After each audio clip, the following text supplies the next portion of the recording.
it's been percolating for some time, but I think, you know, as soon as COVID hit and we were all competing for resources, and the needs for our services dramatically rose, it has really shifted this conversation, and it's shifted our perspective. So these are just some of the ways that I think COVID-19 and this pandemic has shifted our perspectives in terms of running and leading nonprofit organizations. I think it's moved us from a growth orientation to one of protection and preservation. I think the rate of change has become much slower and more incremental because we just don't know how to be bold and take initiative yet. We're still trying to figure that out, right? I think our motivation has become more internal than external, and that's really what I was talking about in the previous slide, is that we're worried about ourselves, our staff, our constituents, and our organizations. And it's very easy to lose sight of why are we here in the first place, and what are the needs for our services, and how are those needs best served regardless of who we are and what we want. And then of course, I think planning has shifted to a short-term horizon from a long-term horizon. And our visions have gone from mostly being focused on creating community change to that plus survival, right? And those things can sometimes be in conflict. So I think it's important to just orient ourselves to this conversation.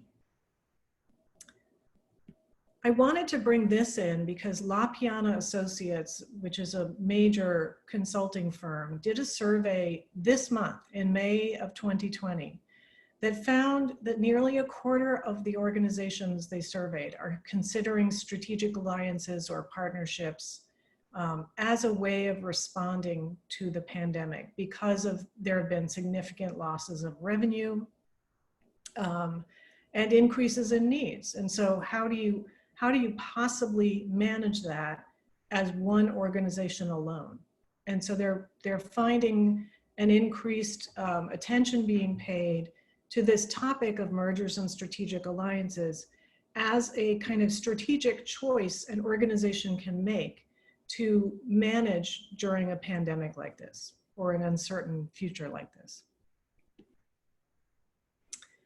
So I wanted, before we dive into a focus a little bit later today on mergers, I do want to cover kind of the various forms that strategic alliances can take, because we hear the word mergers and we get a little spooked, and I completely understand that.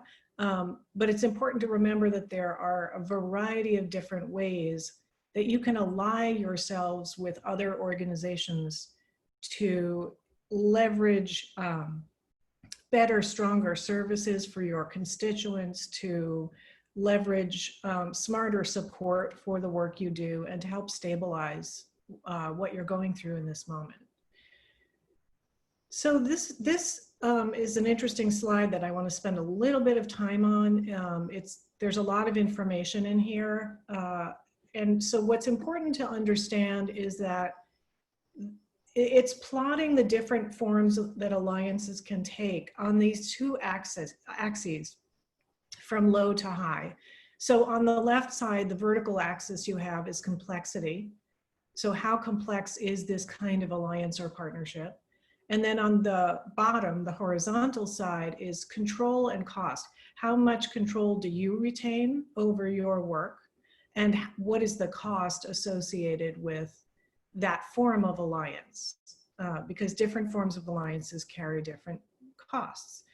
And we also look at these in terms of formality. So the two towards the bottom left, communication and cooperation, those are things that we may not necessarily pay attention to because it's kind of how we do our work in general anyway. I think nonprofits are much better at that than for-profit organizations. We are in a much more regular practice of communicating with our colleagues, collaborating with them on things, cooperating by sharing information, whatever it is within our networks. We're pretty good at that.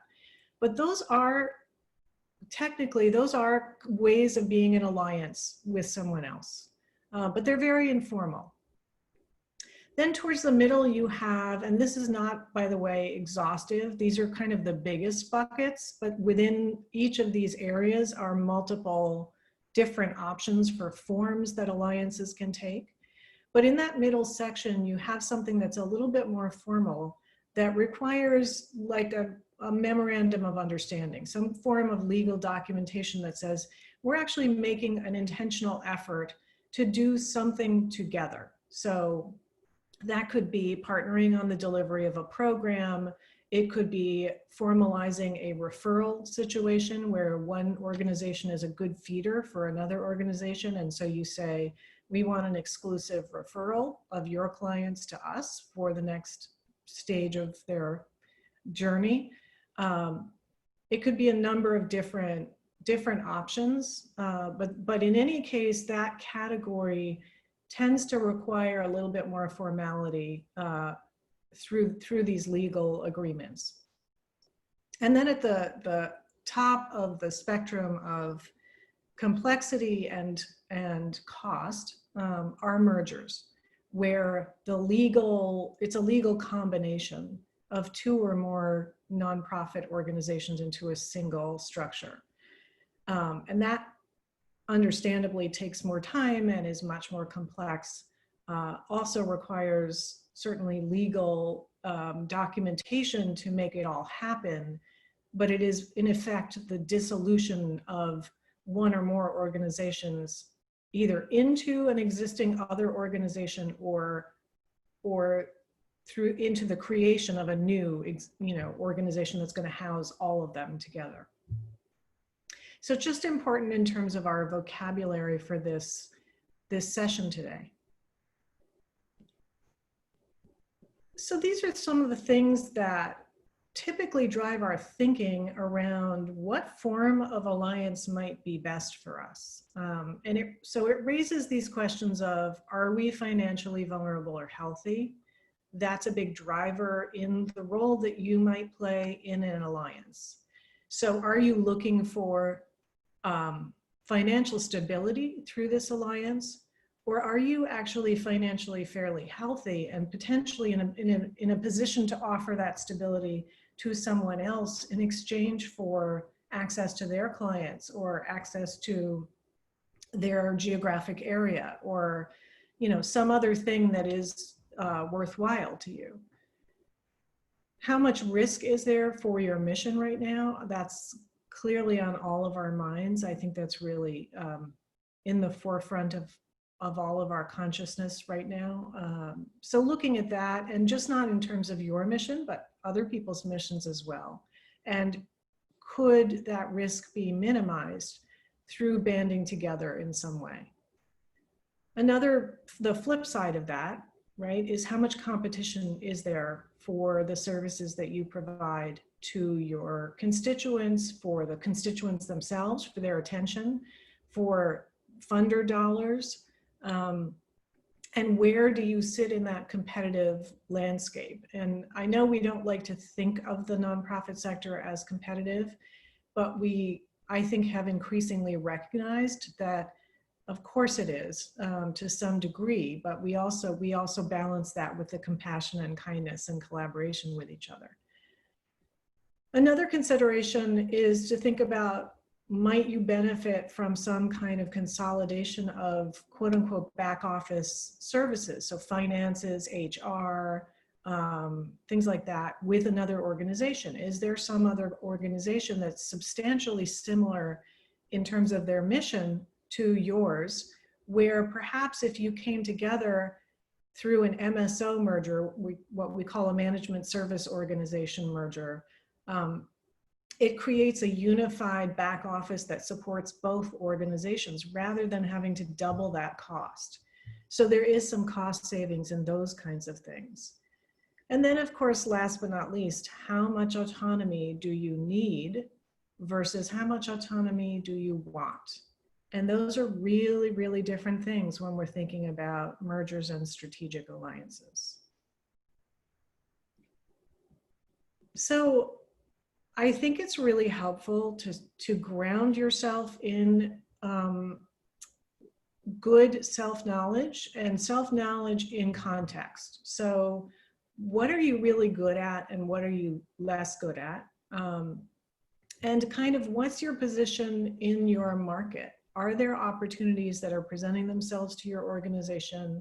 We know there are threats right now. We know that there's the pandemic itself. There's the economic crisis that's sure to follow, that's already started because of the joblessness rate. So there are deep threats out there, but are there also opportunities that are being presented? And how do you balance that in terms of your strengths and weaknesses? So start by taking stock of that. Then I think it's important to consider your services, the services you offer. And we like this tool, the McMillan Matrix. Some of you may have heard of it. It's a lot to absorb, I know. So what I want to draw your attention to is the outer sections of this.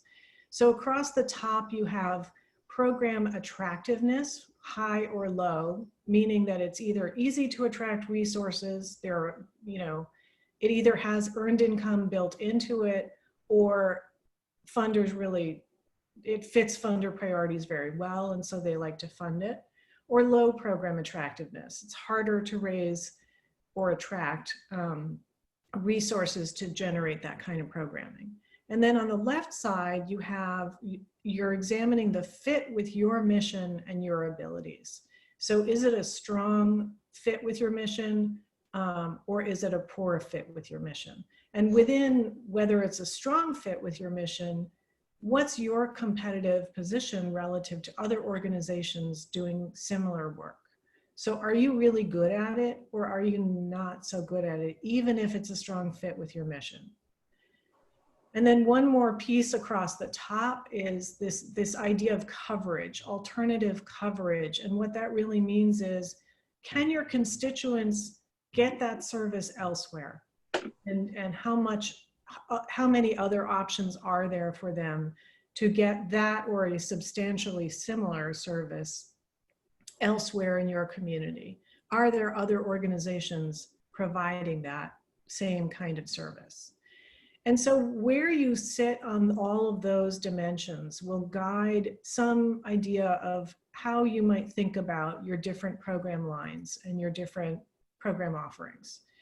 So as you can see, if it's easy to attract resources to support the program, but there are a lot of other organizations providing that, and you have a very strong competitive position, that brings you to box number 1, where you probably want to compete to maintain your market position. You're good at this, it's a good fit with your mission, it's easy to attract programs, but you have a lot of competition. So it's going to put you in a competitive position there. And then let's look at the opposite end of the spectrum. The program is hard to attract resources for, but there aren't a lot of other organizations offering it. And you're kind of in a weak competitive position to the ones that are there offering it. So maybe in that case, you want to find a partner. This is box number 8. Find a partner, divest yourself of the program, or reinvent it in some way to address the fact that it's difficult to attract resources. So I think that this is a useful framework to spend some time on and apply to your different program areas or program offerings to really get a sense of which ones should we really be fighting to hold on to here, and which ones should we maybe be considering partnering with others to deliver better or differently. So it's important to ground yourself in knowledge of your landscape, right? And you all know this. You know who the other players are in your community that are offering similar or relevant services to your constituents. So I don't think you have to make this into an exhaustive study. I think this is really just taking your gut knowledge of your sector and the knowledge that you have of your colleagues and putting it down on paper. But it's an important place to kind of ground your thinking about mergers and strategic alliances. So I want to invite my colleague Andrea into this conversation. Because okay, here I am. Yeah, thank you. And we're going to have a little bit of a dialogue about strategic alliances and what the process looks like and how they happen, and some of the considerations involved. So Andrea, maybe you could take us through why an organization might consider a merger or partnership. And remember, folks, Andrea actually lived this with an organization. Thanks. So as we have up here, you know, finances. If your organization is doing a really good job of delivering its mission, but for whatever reason, finances are an issue, you're going to want to start to explore, you know, different ways to maintain your mission and, you know, possibly look at other opportunities. So, I mean, one of the things that I did in this category was start to look at the possibility of strategic alliances. You know, if we had a space, I was brought on to be the executive director of Dance Theater Workshop to try to prevent it from closing. And we had a space and we were trying to figure out, well, is there a way we might be able to strategically align with a couple of different dance or dance theater companies so that they would pay us for rent and they'd use the theater space, and would that help alleviate our problems? So that was sort of the first step. Our merger was definitely driven by finances. Then there's duplication of services. And, you know, in many cases, this is in the eye of the beholder. You may feel that you're running an organization that delivers a truly unique set of services, but others may not view you that way, particularly funders. And so this is often an area where funders may start to raise the issue of merger possibilities, because they're looking at their grants going to organizations that from their perspective are offering very similar services. In the area of board development, sometimes an organization is doing a really great job and just hits a wall with regard to developing its board. And, you see this oftentimes with organizations that are community-based, were started by groups of artists, where the board, really consists of people who are being served and served well by the organization, but the organization is at a point where it needs to start to bring people onto the board who can help provide access to more funds. And, sometimes it's just not possible to build that kind of board on your own. And there may be an organization with a similar mission that has access to a different kind of board. And this is something I'll get back to again when we talk about my experience with Dance Theater Workshop, because this is one of the considerations. Then the last box here, program expansion. This is actually something I had experience with, not through Dance Theater Workshop, but when I was a funder, I worked with an organization that was providing very, very well-respected dispute resolution services. And they were experiencing some of the other issues. They were having a hard time finding board members who really could help them raise the funds to continue their work.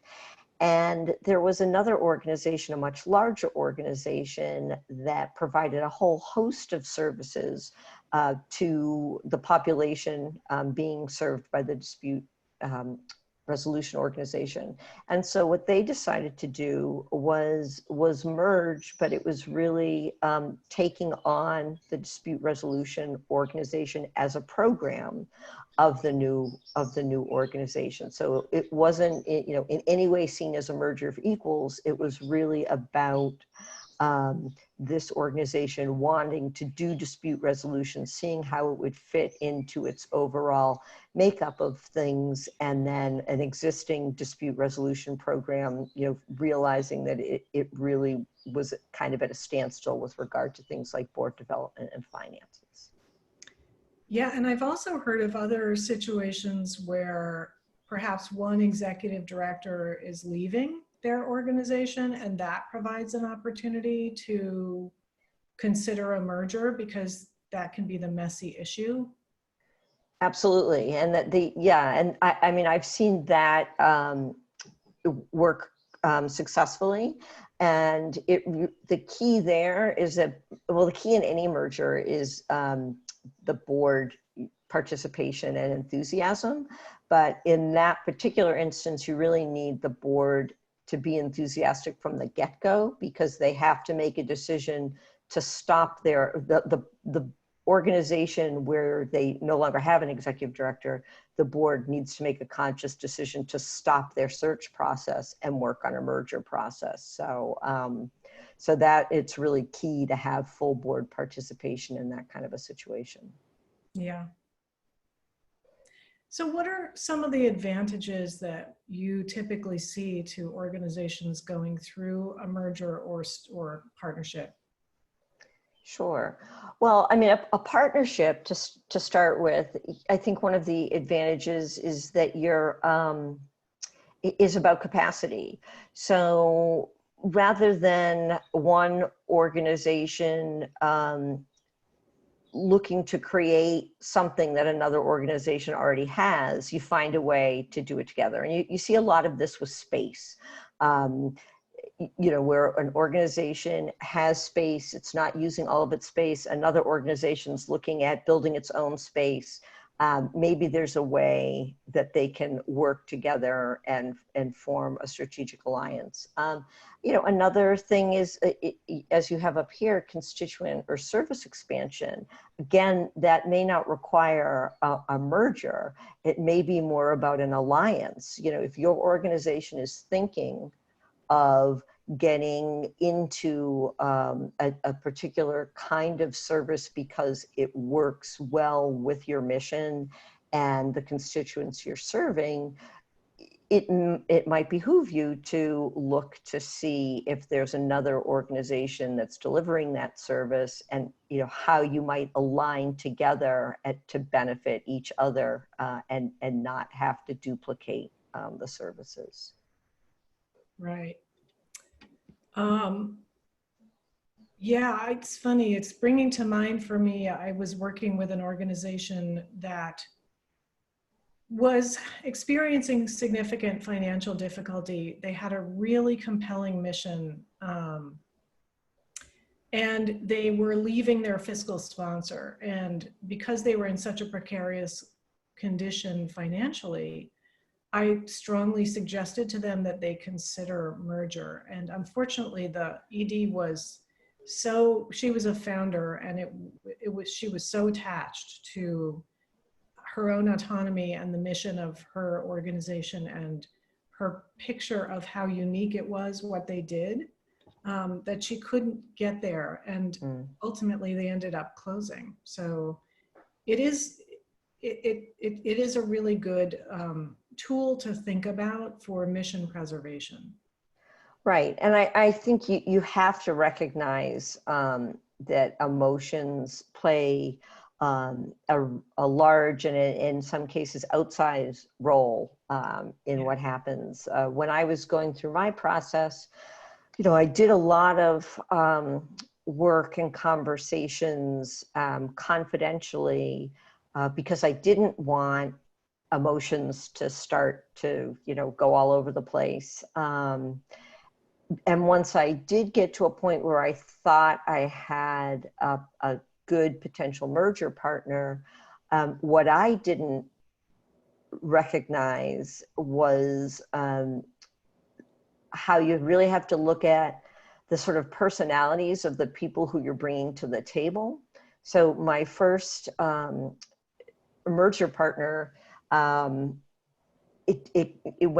we sat down for our initial discussion, the board chairs were like oil and water, and that, you know, basically put a kibosh on it from the get-go. It became very personal, and so you know, we had to move in a very different direction. So those are just you know, things that you know, you don't really necessarily think of. I think people think about organizational culture. I don't think they often recognize how deep an organizational culture is, and how that too can throw a wrench into a process. But emotions, that was something I have to say, it really surprised me. Some people feel, you know, board members, staff members, you know, like this organization is their child. You know, they've been supporting it for so many years, and the thought of it doing anything else, just, you know, is difficult for them to grasp. And like you're saying, Molly, I think, you know, people will go down to going out of business sometimes, rather than really exploring other opportunities. And that actually kind of goes to, I think, we have a little bit of martyr complex in the nonprofit sector, which isn't entirely self-driven. I think it's inherent in our funding structure or lack thereof. We are all underpaid for this work, but we do it because we're passionate about the purpose. And so when you have, you know, tried to make your organization work for so long under those conditions, I think it can make you very emotional about the loss involved in not succeeding. Or admitting that you want or need help, you know. Yeah, I think that's very true. You know, and again, in this case, this was a board that had built a building. They raised the money to build the building, but they didn't really have the money to operate the building. So they ended up taking on $3 million in debt, and the debt service was just dragging the organization into the sewer. And, you know, but people were very attached. I mean, they love the building, and so yeah, it's and then also people, you know, the other thing that I find interesting, and I think a lot of organizations go through this, is that there's a certain image of an organization. You know, if an organization's been around for several decades, there may be an image of that organization that lives with some people that may not be the current reality of the organization's image with other people. And so that also can sometimes make it difficult, and is why if you are thinking about going through a merger and, you know, have a merger partner, having a really good facilitator, which we had for the DTW Bill T. Jones merger, really makes a difference, because otherwise you really need somebody who's objective, who can work with the two parties independently.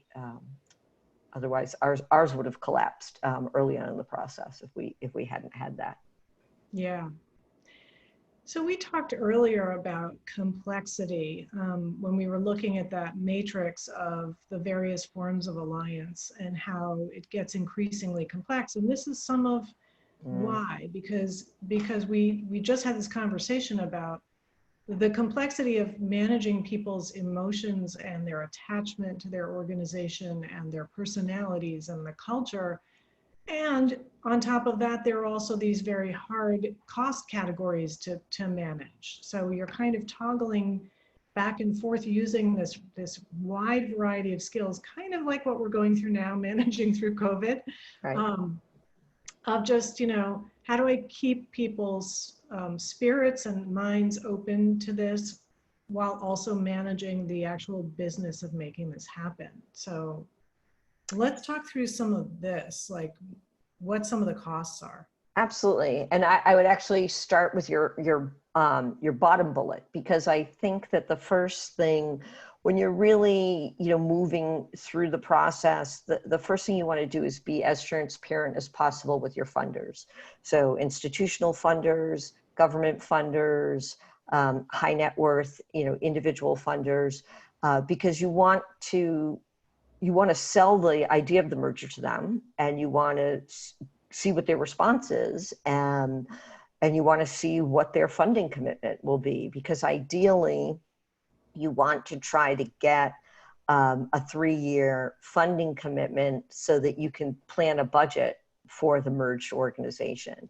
And, you know, as you have here on the slide, you can't, if the two organizations get funding from a similar funder, you can't expect that that funder is going to double your support, you know, now that you're a merged organization. So, so those are all things that you really want to work out in advance. And then you want to see if there are funders, and there are, and that was, you know, our experience at DTW, who are really interested in the idea of funding a merger. And so there were institutional funders who we would not have raised funds from for anything else, who provided support so that we could cover the legal costs, and we could cover severance costs. And in terms of the consultant, that was, we were actually part of a process that a foundation was funding, looking at innovative solutions. So our funding wasn't directed for a merger necessarily, but it was directed towards the innovative solution that Dance Theater Workshop had a building it couldn't afford to operate. Bill T. Jones was looking at building a building in Harlem that was basically the exact same, if not really closely similar footprint to the building that DTW had. And Bill had a long time relationship with DTW. So, Bill's executive director and I really thought, well, this could be an innovative solution. And the folks at the Doris Duke Foundation who were funding this process felt the same way. So we were able to get funding for that too. But that's, you know, the costs really, really depend on what the merger is, you know, what kind of properties involved or not involved, how many staff are going to be laid off. You know, there are just so many factors. And also, you know, in our case, it was a dance presenter and a dance company. So while we both, you know, operated in the dance sphere, we're very different organizations. And so that creates, you know, a few more sort of complications in terms of legal and budget and all of that, you know, starts to run up the costs of the process. Right. And some of these cost categories are present even if you're not talking about a merger, but a partnership or a joint venture or joint programming. You still might have consulting costs or legal costs, materials development. You know, these are not exclusive to mergers. Oh, sure. But I would say that particularly the legal costs would be much, much less for, because you don't necessarily, you know, depending on what the joint partnership is, and, you know, I mean, you may not even require an outside lawyer. It may just require a standard contract, you know, depending on what your organization already does. So, yeah, it's like anything. You really have to look at the individual process and what the costs are going to be. But I would say in any situation, start with the funders. Yeah. And, you know, it's interesting we were talking about legal costs because I feel like the best way to control legal costs, no matter what you're looking at, whether it's a partnership or a merger, is trust, is how much trust exists between the two organizations. Can you negotiate your terms in good faith before you even get to the lawyer so that all they're doing is really documenting what you've already done? But we haven't really talked about trust, and I want to ask you about that. Yeah, trust is certainly important. And I think, you know, getting the boards to feel like they can trust the other board members, the executive directors feeling that they can trust one another. You know, I think what happens is, again, it really depends on what's being brought to the table as part of this merger. In the situation that I was involved in, we were really requiring the other side to bring money to the table so that the new organization would be able to start debt-free. And we were bringing a building to the table that was valued at that time at least 3 times the amount of the money that they were bringing to the table. So there, you know, in any relationship, there are a lot of trust issues when money comes, you know, becomes part of the equation. And I would definitely say that that was up until, you know, we signed the final documents, the lawyers were going back and forth around that. But, you know, transparency to me is the path to trust. As soon as people feel like you're keeping information from them, you're going to really have a difficult time keeping and building trust. Yeah. And I just want to make folks aware that we are going to share a couple of tools with you after this webinar, in addition to the slides. Actually, Sophia, could we go back 1 slide? We're not quite done with that part. Thank you. We are going to share a kind of merger map with you that's like a process map for identifying, well, what do you do first and then what do you do next? Kind of that came out of a consulting firm in Chicago that did a whole lot of work around mergers.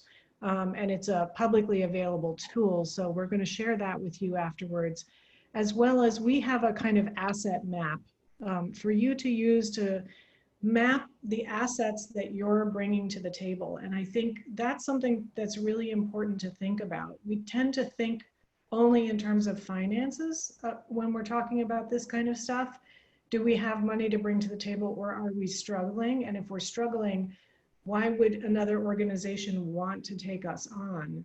But it's easy to lose sight of the various assets you might have that are non-financial that you would be bringing to the table. And it's really important to understand what you're bringing to the table, the full scope of assets you're bringing, whether they're financial or space or people who have particular licenses that are valuable to your mission, or, you know, goodwill, or a brand that's well respected, or there are a whole lot of ways to think about the assets that you're bringing to the table for a potential merger or partnership discussion. So I just want to make you aware that we'll be sharing those tools.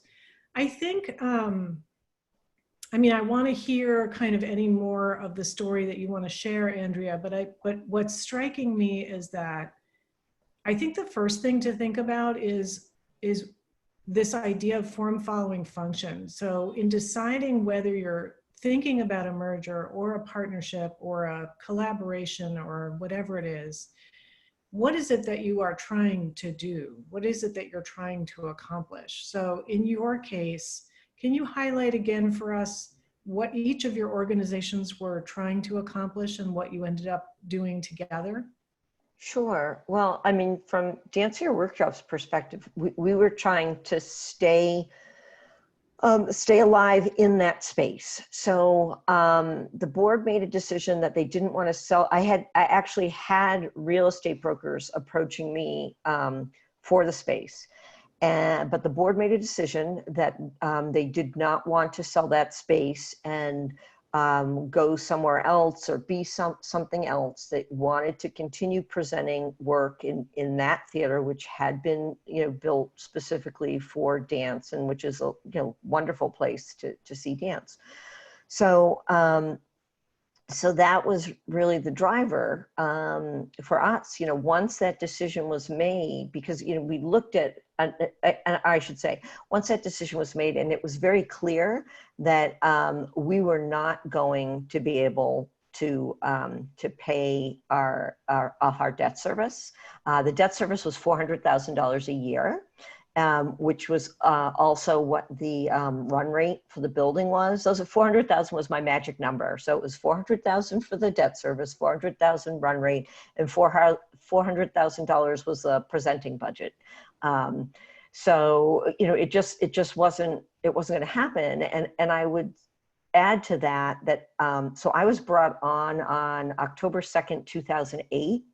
So if I had been brought on perhaps in October 2nd, 2007, I might have been able to get some foundations to work with me to, help me get rid of the debt. But a number of foundations had already worked with DTW to help it get rid of debt other than the 3.2, and then the market tanked, and everybody, the foundations lost between 30 and 60% of the value of their endowment, and so it just wasn't going to happen. So really, it came down to how are we going to continue to program in this space, and then I would say, for our partner organization, for Bill T, they really wanted a space that they could call home.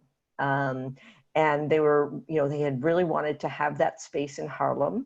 And they were running into, all sorts of issues. And it was taking, much longer that they had ever envisioned. And then, coupled with 2008 and the downturn. And it just, it made sense for both parties to look at how we might work together, which was how their executive director and I started looking at the strategic alliance idea. And then the merger, just grew out of that. Yeah, great. So that brings us to the end of what we wanted to cover with all of you. I do want to open this up to questions, but before we do that, we would love to just hear from you in the chat stream on a scale of 1 to 5, with 1 being not likely at all and 5 being very likely. How likely are you to use some of this content in the next 6 months? And we're asking because we want to get a sense of how useful these webinars are, how kind of topical they are for people. So it would just help us out if you can. Somebody says that's a scary question. Thank you. Yes. But just to get a sense from you of kind of how on topic is this for you right now? Wow. Okay. It's looking like it's pretty, wow. Okay. Yeah, that's something right there. We're 3s and up on this. And don't be afraid if you're a 1 or a 2, that's fine too, but it's, wow, it's really on people's minds. So, well, I'm glad that we covered something that's topical. I imagine that means that a lot of you have questions. So perhaps we can open it up for questions before we get to our final slides. I do want to remind folks, we do have 2 more of these webinars that we're doing with BCA and the Bronx Center for Nonprofits. One on scenario planning and one on organization redesign. So I do hope you'll join us for those if those are issues that you're curious about as well. But let's open this up for some Q&A. And if you would, each of you has the opportunity to raise your hand on Zoom. There's a raise hand function. I think you go to participants and click on your name, and you can raise your hand if you want to ask a question.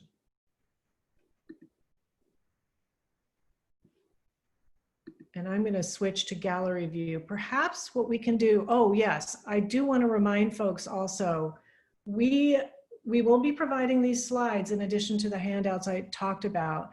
And if you click this link, you get access to an application to our firm for discounted consulting for those of you who are on the verge of considering mergers or strategic alliances. If you're struggling financially and need some help paying for the professional advice, this might be a useful option for you. So I do want to make folks aware of that. But let's maybe take down the slides and just open this up for some questions and conversation. And it's nice to see everyone's faces. So just a reminder that everybody's on mute. So you can either raise your hand virtually in Zoom, or you can just, wave if you're on video and you have a question. Rachel, are you waving because you have a question? You have to go off mute. Okay, no. You're just saying hi.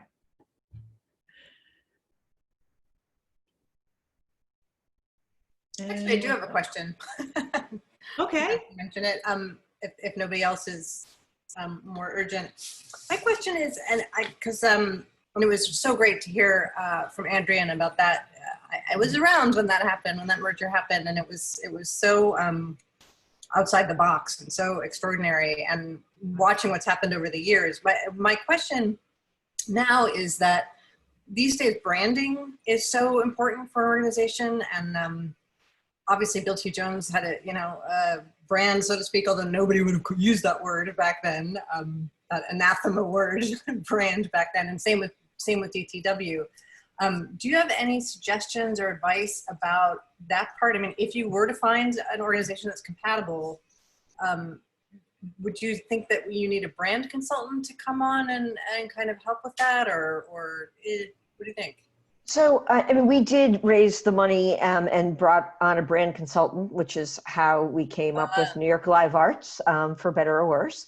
And I think it really depends on the parties involved and how closely aligned your missions are. So for us, people were asking so many questions, and, how's this going to work? And why aren't you taking this artist instead of that artist? This whole thing. And so it just made more sense to really think about how this could be branded in a way so we honored the histories of both organizations, but created a new organization. And I would just say, I think a lot of that depends on the form of the merger. So if you're, in Andrea's case, they were bringing two organizations together, kind of to create this new entity out of both of them, rather than one being absorbed into the other. So obviously, if one of the organizations in a merger is bigger and much more financially sustainable and has the capacity to absorb the other organization to protect its programs and continue them, then the brand that's going to be continued is the larger organization, most likely. But it is very common in the case of mergers like Andrea's, where you've got kind of a merger of equals with different assets and different approaches, that there is a kind of branding piece that then follows. I think mergers are, part of what makes them complex is that they have what we call a very long tail, meaning getting the merger done is a whole lot of work and takes a fair amount of time. And then there's a whole lot of other stuff that has to happen. There's all the work around melding the two cultures, because you have two sets of employees coming together in some form or another. And so you have two boards of directors somehow coming together in some combination or form. So there's a whole lot of culture work that needs to be done after the merger, the kind of legal merger process is complete, around, okay, how do we work together? What is our new culture? And what is our new brand? And what, all of that stuff.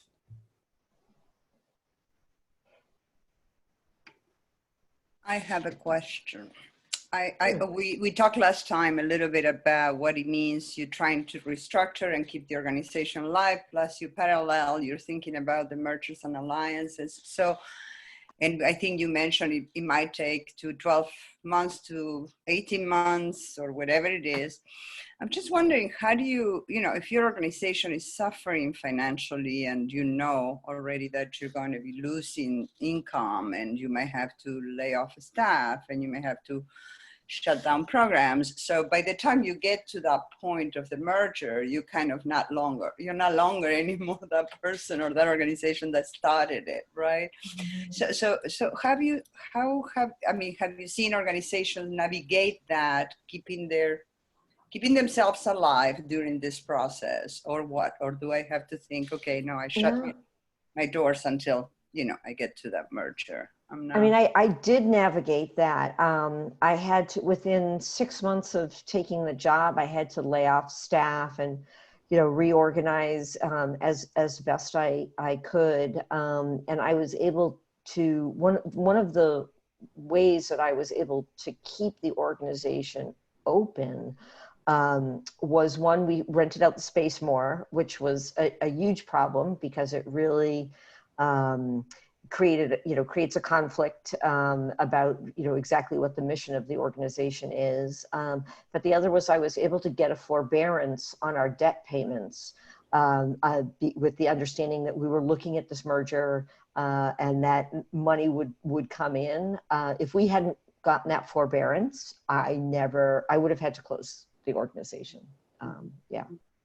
Yeah, so I think, the example that I was citing about an organization I was working with that was leaving their fiscal sponsor, they kind of waited too long to decide about whether they would consider a merger. And that was part of what made them have to go out of business. So I think that there's a case to be made for being really brutally honest with yourself about your financial situation and then acting on that fairly quickly.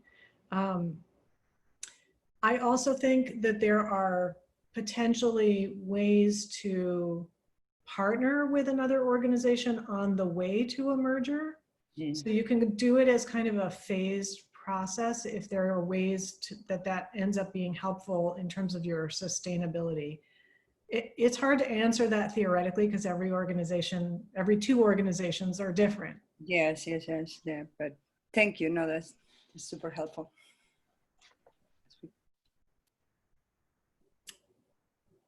Any other question? Eileen, I like what you're bringing up here in the chat stream. Do you want to talk about that? Yeah, I was thinking about the merger / partnership of Progonus, a dance company that's been in the Bronx for a long time, in Puerto Rican Traveling Theater. Mm-hmm. And they had a lot of complicated pieces because Puerto Rican Traveling Theater actually had a building in the 40s that was somewhat unusable because the theater had really sort of fallen on hard times. Progonus has this beautiful little jewel box of a theater right in the South Bronx. And when they went about talking about how they could work together, I know I've spoken to Rosalba from Progonus, that they were very, very committed to respecting the founder of the Puerto Rican Traveling Theater. She was older. They really didn't want, they didn't want the community to feel that they were going in and eating up the Puerto Rican Traveling Theater. So they kept the identities and really tried to figure out how that the Puerto Rican Traveling Theater, which wasn't really doing as much at that point, could do the work that Progonus was doing, but still maintaining their own brand. Yeah. And it really worked beautifully. And it was because they had such an incredible respect for the work that had gone before. And one of the things, so the founder of Puerto Rican Traveling Theater passed away. Progonus is still going. And not too long ago, probably in the winter, I went to a performance there where they had done something that I thought was really, really interesting, in that they worked with Creative Capital, the funding organization, and brought in a Creative Capital piece done by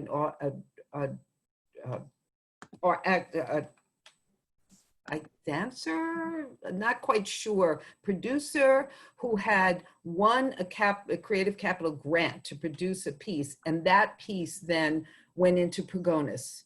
But it wasn't that it just used the theater. There was a sense that it was a real co-production between the two organizations. So I think that Progonus is a great example of how you can look at relationships that can lead to strategic partnerships that keep organizations fresh.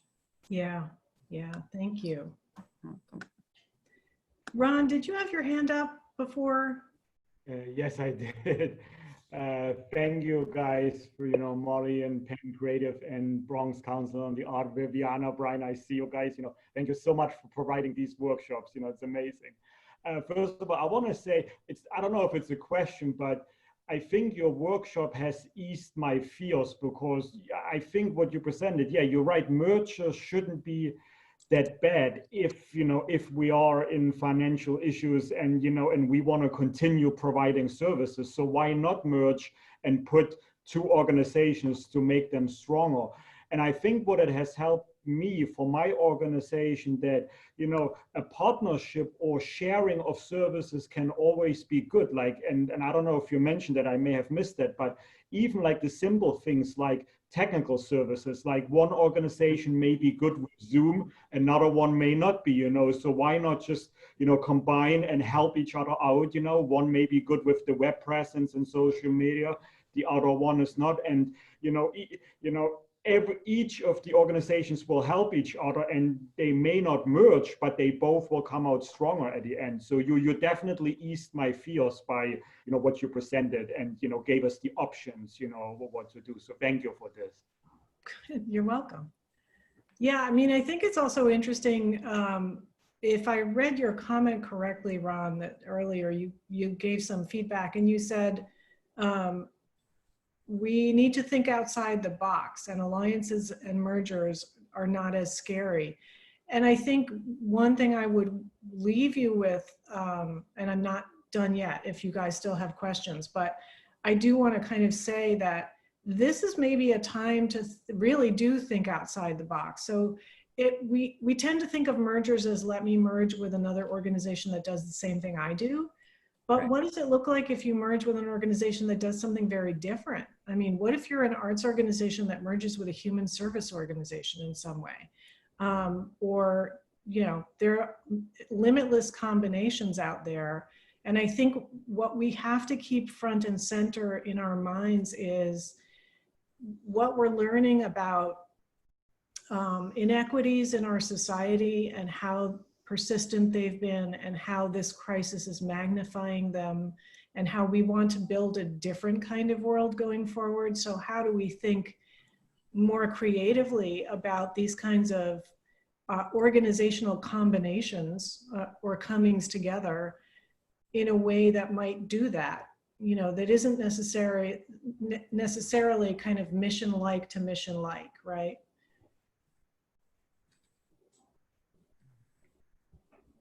Anyone else have thoughts or questions they want to add at this point? Quick question about funding. I saw that you put the Sea Change, and I was aware that they do support this kind of work. Are there any other, I mean, you know, when you think about this, you also think obviously the investment you will make, and also in my head is, what am I approaching this funder for? Am I approaching them for the process, or am I approaching them to support what I imagine is going to be the end result? Right. Talk a little bit about that. Sure. So I think the first thing you really want to think about is, if there's a merger partner who you have in mind, do you guys have a common funder? And maybe just having a conversation, really a brainstorming conversation with that common funder about, you know, what you're thinking of doing, what do they think, you know, feedback they may have. Would they be willing to support the process of really a discovery process, you know, of you and the other organization or organizations trying to figure out what this would work like. We had the benefit of the Not-for-Profit Finance Fund was, you know, they were involved in our process, and they really helped us, you know, come up with a financial picture for 5 years. And then we had the benefit of some funders who were supporting both organizations, who were willing to, you know, co-host an opportunity for us to explain our vision to other funders. So, but that, you know, it started with really with having a conversation with one funder, plus the fact that we were being supported through this Doris Duke initiative. So that would be my suggestion, because also a lot of the times you don't know what the costs are going to be. I mean, you know, it really was a process for us to get to, okay, this is what the costs are going to be for the legal, this is what the costs are going to be for severance. And I will say we were very lucky. Part of that is because I was at that point operating DTW on really such a small staff that the only people who lost their jobs as part of this, well, I was one, but that was worked out because I didn't want to be the executive director of the merged organization. So, I mean, we even talk about that aspect of things, you know, how important figuring that out is as part of the process. But so basically it was me and our finance director at DTW, and we were both kind of ready. so it was a very easy transition, but we still had to raise, you know, those funds.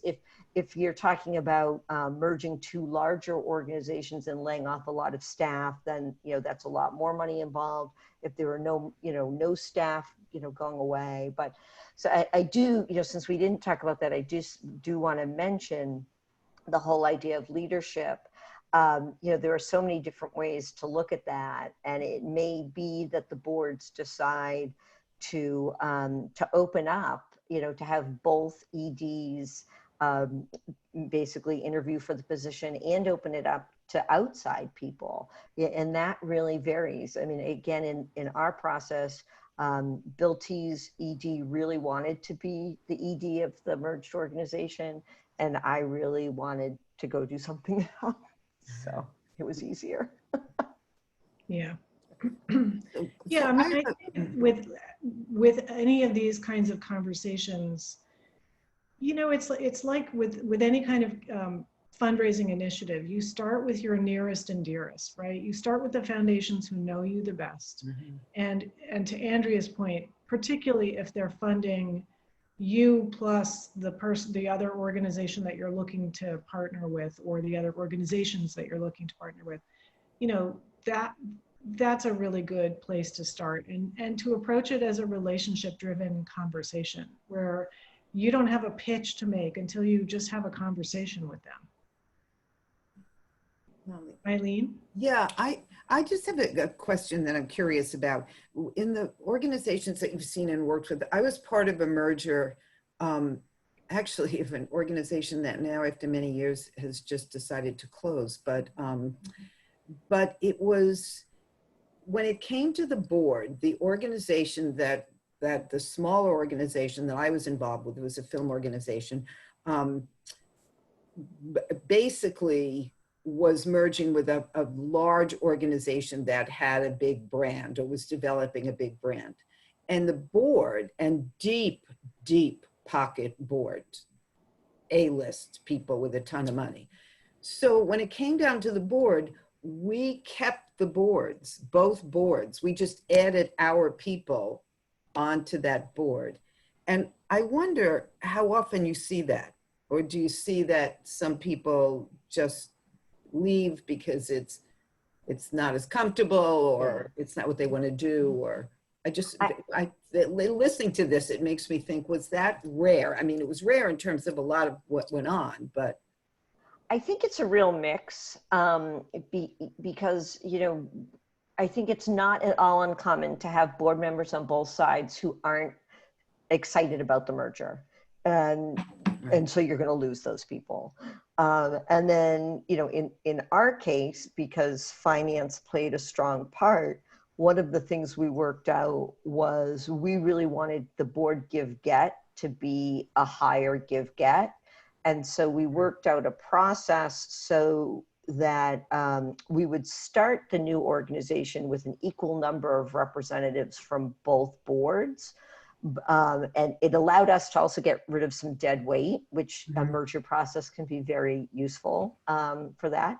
And then we started building up to the give-get that we wanted. And so we grandfathered people in for a period of years with the understanding that if they couldn't get to this new give-get, they would have to leave. So that was our specific, you know, situation. But I think it really, and it varies. It depends how many people are on both boards, you know, and has, as part of creating this new merged entity, have you set a limit for the number of board members? And so do you need to do some weeding, you know, that way? But yeah, I think people, it's all different. Yeah. I mean, I do think it's fairly unusual to have, to see the decision to combine the full two boards together. Just because that creates a really big board for somebody to have to manage. So I wouldn't really wish that on, on anyone, but it's much more common to see just some combination of board members from each.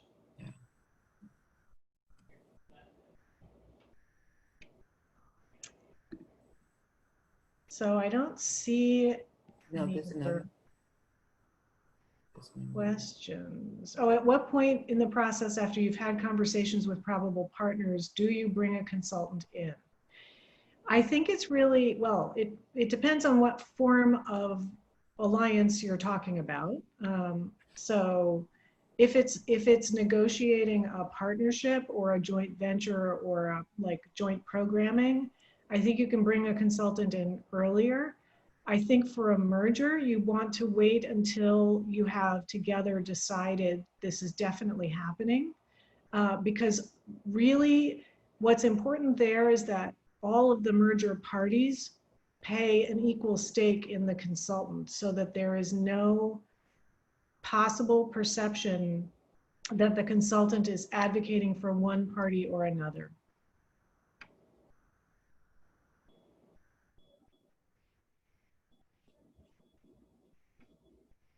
Okay, so we have 2 more workshops coming up. Hope to see you there unless you're completely overwhelmed by all of this.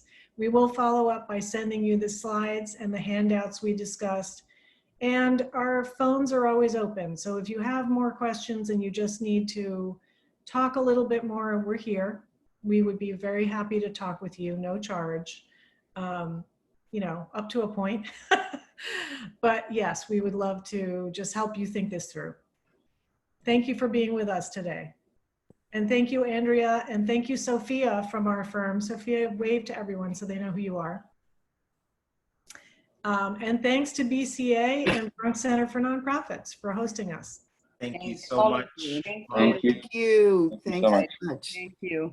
Okay, See you next week. Bye-bye. Bye. bye-bye. Bye. Bye-bye. Okay. Thanks, Molly and Andrea. Sophia.